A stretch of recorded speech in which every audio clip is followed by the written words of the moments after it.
तर राम मंदिरातील गर्भगृहात प्रवेश नाकारलाय। माजी खासदार रामदास तडस यांनी हा आरोप केलेला आहे।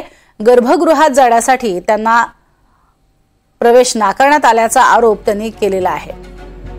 एकीकडे आपण बघतोय काल रामनवमी निमित्त आणि राम जन्मानिमित्त ठिकठिकाणी वेगवेगळ्या कार्यक्रमांचं आयोजन करण्यात आलेलं आहे।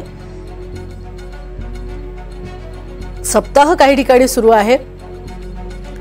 रामनवमी निमित्त विशेष कार्यक्रमांचं आयोजन करण्यात आलेलं आहे। भजन कीर्तनांचाही कार्यक्रम करण्यात आलेला आहे। मात्र राम मंदिराच्या गर्भगृहात जाण्यास मात्र प्रवेश नाकारण्यात आला अशा स्वरूपाचा आरोप हा मात्र माजी खासदार रामदास तडस यांनी केलेला आहे।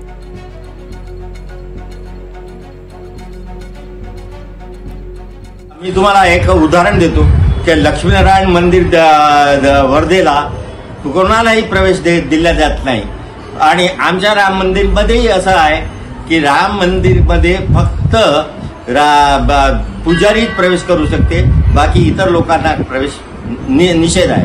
म्हणून आम्ही त्यांना लोकांना खासदार आमदार सोबत बरेच लोक होते, सर्व अंदर जाण्याचा प्रयत्न करत होते, म्हणून तर आम्हाला मनाई केली। आणि खासदार आणि आमदारसाठी आम्ही काही मनाई नाही केली।